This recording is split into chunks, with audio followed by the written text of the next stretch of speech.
That's insane. What the fuck, bro?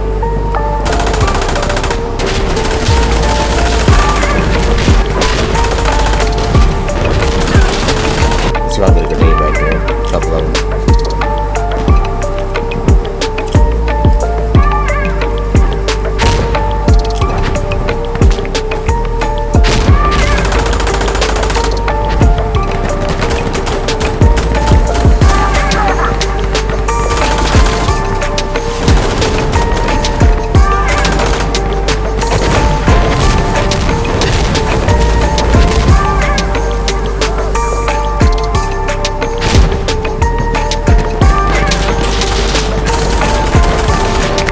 That's why I've been seeing all. Oh my god, that almost got me killed.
Good stock.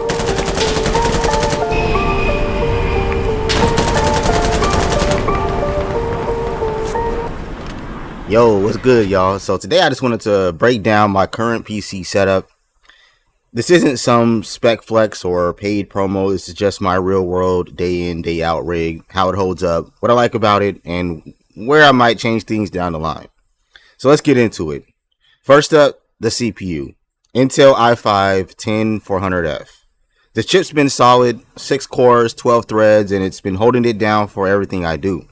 From gaming to streaming to editing in Wondershare Filmora, like I'm doing right now, actually recording this voiceover in Wondershare Filmora, by the way.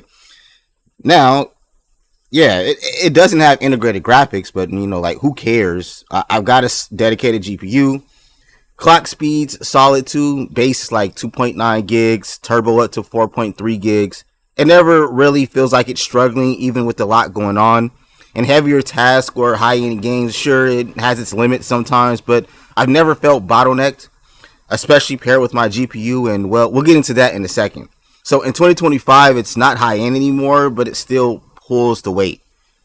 If I decide to upgrade the, CPU from the i5, I'll probably just boast up to about an i7.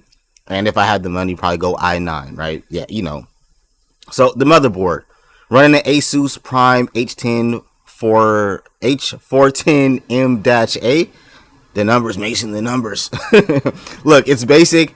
I'm not even going to lie to you. No fancy features, no overclocking. No crazy RGB options. I don't do any of that anyway. You can do it if you like, but I don't do it anyway. But I knew what I needed. Just pure stability, something baseline to get me started. It's clean, reliable, and handles everything I throw at it. BIOS is simple, updates easy, and I'm not dealing with weird compatibility bugs or random crashes. Haven't for the past, 4 or 5 years having this PC. Would I upgrade it? Sure, if I change CPUs, but until then, it does exactly what I need. And if I would upgrade it, I'll probably go like a 510 or something like that. Just kind of, do a nice little simple jump up, something simple. Nice little jump up. Now the fun part, the GPU. Running the Asus RTX 3070. This thing's a beast. I mainly play tactical and shooter heavy games, Armor Reforger, Delta Force, BattleBit Remastered, Dune Awakening, and stuff like Ready or Not, Surgency Sandstorm, exact blah blah blah, shit that you're seeing in the background right now. All at either 1440p ultra in some games, low to medium others, 1080p ultra and mostly all games. Sometimes I just go high or medium to push out frames, but typically I can run this thing if I'm not trying to be performance heavy, like trying to get all the frames I want out of it. I can run it in 1080p ultra or 1440p medium to ultra and be perfectly fine. So like I said, the 37 just eats it up. DLSS helps a lot, and when I'm live streaming with Streamlabs, no hiccups. It's always dependent. I get the hiccups not with the GPU itself, but more like with the internet and MS and all that kind of good stuff. Or it's more the game itself, or something crazy is happening, right? So like I said, NVNC keeps it smooth, even when I'm multitasking hard with Discord, Chrome, and overlays all running at the same time. Temp stays solid. I constantly, sometimes, well, not constantly, but I occasionally put my hand over when I'm playing games and I'm streaming just to check up on the GPU and everything, see how everything is running. Stay solid. Fan kicks up when they need to, but nothing crazy. It's been a real MVP, and I've had zero reason to consider upgrading it. And matter of fact, I recently just upgraded this. My previous card was a AMD 6500 XT. So going from a 6500 XT to a 37 to RTX 3070, man, major upgrade in just overall performance and capability of what I can do gaming wise, and also what I can achieve via editing, rendering, and other workflow tasks, right? Now, what about the RAM? 32 gigabyte DDR4 by Gigabyte. What? Hey, yeah, 32 gigabyte DDR4 by Gigabyte.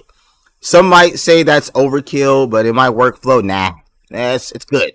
Between games, Streamlabs, Discord, YouTube, sometimes editing mid-session in Filmora, I need that overhead.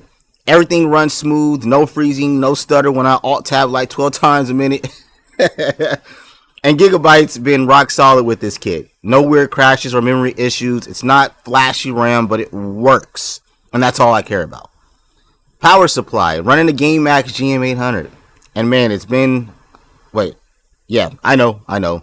Gamemax isn't a brand most people jump to, and even I was skeptical, but after some research and hearing real feedback from people, I gave it a shot. And man, it's been solid. No coil whine, no crashes, no sketchy power drops. 800 watts gives me headroom for future upgrades too. I might eventually swap it out. I actually have a Cougar 1000 watt here that if this one decides to fail on me, I could just swap it out with that. But I might eventually, yes, like I said, I might eventually swap it out for long-term peace of mind. But right now, it's doing exactly what I need. Power the damn system, no drama. So all this is housed inside a thermal tape case. Honestly, this case surprised me. Airflow is solid. Well, I kind of keep one side open and the other side closed. It's still solid, okay? Thermals stay under control, and cable management was somewhat, actually, dare I say, fun. I don't know if you guys saw in the thumbnail. It looks fun inside of that bad boy. The side panel gives a nice clean look without overdoing it. No unnecessary RGB, no over-the-top gamer vibe, just clean, functional, and cool. Like that's literally what's going on. It keeps my components breathing easy, and even on long streaming sessions, I'm not getting heat issues, right? So my final thoughts, this rig is pretty balanced. I like what it's doing now, and I am glad of where it's sitting at now. In the future, there might be things that change, but right now, it's beautiful. I'm not chasing trends or dumping cash on the newest thing every 6 months, right? I built this to work, to game, to stream, to edit, to grind through long milsim sessions without the PC melting down. And that's exactly what it does. Day in, day out, no random shutdowns, no throttling, no sketchy behavior. Only upgrades I see in the near future might be, like I said, the CPU and the board going from an i5 to maybe an i7, if I can afford it, i9, 410 to 510, or maybe going a little bit different with that, and maybe kind of boosting and upgrading my generation. I don't know. just moved to DDR5 as well eventually. But for now, I'm set. And honestly, if you're looking to build something similar or just want a reliable mid-tier setup with high-tier consistency, this build's a pretty good blueprint. So TLDR, at the end of the day, well, the i10-400F still solid in 2025. Definitely recommend it if you need a good card or a good CPU at a decent price. RTX 3070 crushes everything I throw at it. Matter of fact, that was a recommendation from a good friend of mine, and I'm glad I spent the $300 for this particular GPU. I got it open box, but I'm glad I spent the $300 for this particular GPU. Definitely something that I definitely like. The 8 gigabytes of VRAM is great, and it runs all my games currently at optimal performance, or optimal quality. I had to do some tweaking for good performance, but it still works, right? 32 gigabytes of RAM. It's a multitasking beast. The Gamemax PSU, it's budget, but it's holding down. And the thermal take case, clean airflow, pretty easy setup, And that's it for the breakdown. Particularly if you got something similar, let me know how it's holding up for you, or if you're planning on a new build, I'm always down to chop it up in the comments or live if you want to kind of pop in on a live stream or whatever the case may be, or you can just drop into the Discord and talk about the build there. So I appreciate you tapping in, and I'll catch you in the next one. Don't forget to turn on your notifications because you never know when I'm going live. Peace and blessings.